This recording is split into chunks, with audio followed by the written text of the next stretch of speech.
and welcome. This is Kevin, also known as AWOL, and I made the mesh together. It was patterns number 111424 and 40718. And this little mashup turned out, I think, awesome. I love this thing. I don't know if it's just me, but the pattern was a lot easier once I crossed the halfway point. And I don't think that's just because it's like the strings are shorter, that kind of thing. It was actually physically easier because working from a V shape outwards versus working a V shape inwards, just to me seems a whole heck of a lot easier. You will see a mistake. I didn't even stop the recording to take apart the knots. I did make a mistake. I'm not even quite sure what happened. I guess I was just looking at the wrong place or something. I don't know. But yeah, I messed up something. It had strings going in the wrong direction, whatever. But that said, if I had been paying better attention, I don't think there would have been a problem. I think it was just a careless mistake, because overall the whole pattern itself isn't that hard. And like I said, I really think this one turned out really, really neat. Because it's been said that 12 strings doesn't give enough variety to really feel like an accomplishment. And to some extent, I would probably agree with that. Like, the really great complicated patterns probably start at least at 16, if not 24. That's when you really start to have room to play with stuff. But if we're not going to just make the pattern repeat, then a 12 string can suddenly become so much more. If you're changing up and then repeating the other half for symmetry or stuff like that, 12 strings can do quite a bit. And that's where this one really goes. There's like two parts that really, well, it's kind of like three parts that sort of repeat themselves and then splits up and becomes something else. So this took me just over an hour to make, about like an hour and 6 minutes. So, you know, pretty average for this number of strings. But it felt very quick because the separate chunks that you're doing seems like, bam, you're done, you know, and then you're into the next version of it, and then bam, that one says that's done. You're starting to work onto the middle area, which, so why it's weird is if it's three, like that little light blue shape, then that would be the second one, and then it kind of does the same thing again, so it's kind of like it's three, but then this gets all changed up because it's the center. So it felt like, you know, despite the fact that it is like three segments of the piece, it felt like that third one is actually going into something different because of the fact that it changes some of the stuff and you get the X through the middle. And yeah, it was pretty cool. I liked it. Also, the colors are nothing like what the pattern was, right? I just kind of went with whatever was kind of thrown at me. So I went with something completely different, and I think that helped this whole thing as well. It's like a nice contrast between all three of them, which striking that balance can be kind of hard. So when you find a combination like this that really works, I guess kind of commit that to memory, so that way you can use that kind of thing again.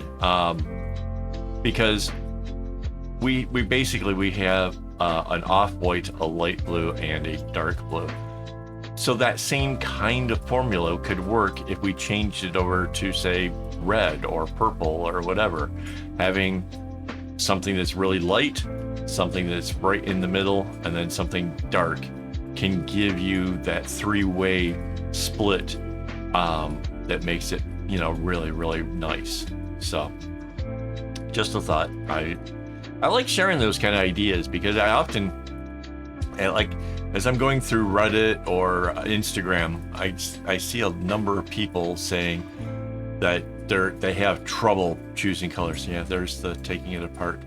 It's always handy if you don't have one, get one. Get yourself one of those nice big fat needles that they use for it's not cross stitch, it's the other one, needle point, right? It's a needle point needle. They're big and broad because they just go through this stuff that's got like big holes in it, and it's like a yarn that they put through there, right? So you get yourself a needle point needle, toss a little tail on it, right? Just give yourself whatever. Like this is the, what do they call it? Chinese something ladder, something like that. Chinese ladder? No, I'm missing a word for that, but whatever it is, it's just string that kind of wraps around, gives it a little spiral. Chinese spiral staircase, something like that. Anyways, something so that way if you drop it, you can find it, and because even something this blunt can still be bad if you stepped on it. And keep it around in case you make a mistake. It just helps. If you use a fine needle with a fine point, you're gonna break fibers, and when you're trying to undo the knot, it just goes really bad. Just trust me on this one. It's a lot easier. So, yeah, because we all make mistakes.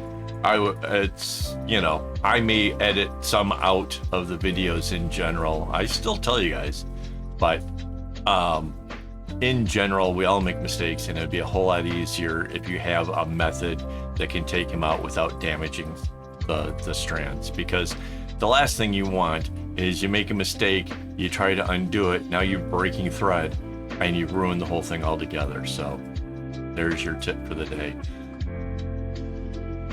Middle point, right? Thank you to my patron and my YouTube members for making these tutorials possible. With their help, I'm able to have lots of floss and cool microphones and a camera and all that kind of other good stuff that I need in order to produce videos. So thank you guys very much for that, as well as the encouragement to keep going, because there was a time when I wasn't sure how much energy I was going to commit to this. I mean, I have to do some research for the 500th video.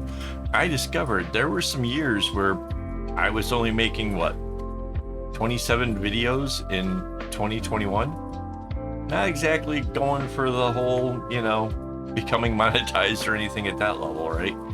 But I liked what I was doing. I liked that there was good content and bags and things I was demonstrating how to do. And yeah, I'm kind of glad I've stuck with it. Hopefully you guys are enjoying this. I mean, if you're still here watching this, thank you to you guys. You guys are what makes this channel actually, viable. Because if there was nobody watching it, I wouldn't be sitting here talking about it.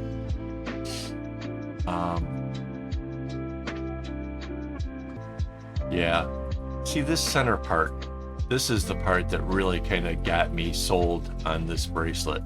The upper areas are nice. It's kind of cool. It's different. I'm not even sure what kind of looks maybe like a tent or something, but it's got like weird little, I don't know. I don't know. But that center area, that makes such an interesting kind of a jewel to it that, yeah, I like that a lot. And let's face it, I've taught you guys so many videos on how to create a pattern. If that jewel area of the center is the only thing you like, you could take the pattern, draw that part into the middle, figure out where your strands are, and then change the two ends and make it completely different and still have that one piece. Right? So, yeah, that could be a thing. If you do that stuff, share it with me. We have a Discord channel where people like to share what they're working on, or or just even actually talk to me, because we can open up the mic channels and do that. So yeah, Discord, or you can tag me over on Instagram.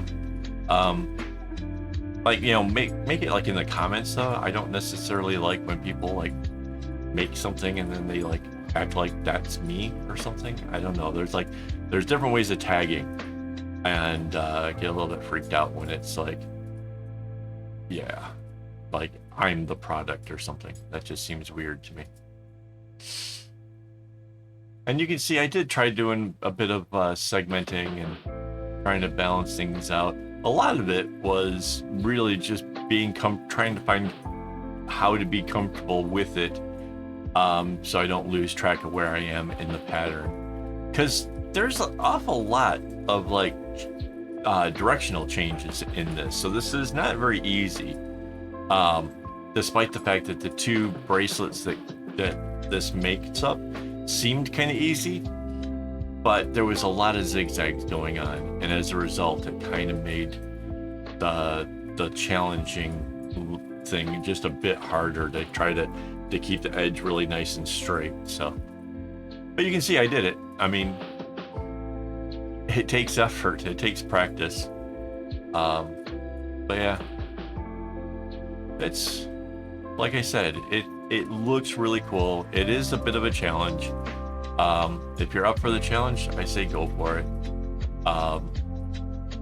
It's the worst that can happen. You hate it and you don't share it, you know, but you'll learn. You will learn how to do things through that kind of effort. You know, you need that I'll stick to it kind of energy to really get anywhere with this kind of stuff. So not sure how much is left.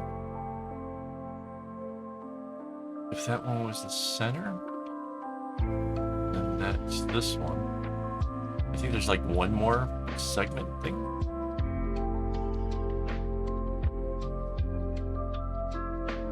I actually don't know. I think we're getting near the end though. Again, thank you to everybody who's still here watching and stuff. Hopefully, you know, some of this insight will help inspire you guys and get you out there making really cool stuff. Because, yeah, me personally, I didn't have that. When I started making bracelets, we didn't even have the internet. There wasn't even like books to be had. Talking with friends and stuff, we were like, I wonder if there is anything. And we went to the library and tried to check out, see if there was. Nothing. So I was inventing on my own. And as fun as that was, I would rather teach you guys how to do it in a much easier kind of way, because like doing the graph paper that I have will make it a whole lot easier for you than I used to print out what looked like that same graph paper. I used to print it out and use color pencils to color it in. A lot harder, because if you make a mistake, it's over. So, hey, here comes the end, guys. Thanks again, and as always, don't get your strings in a bunch.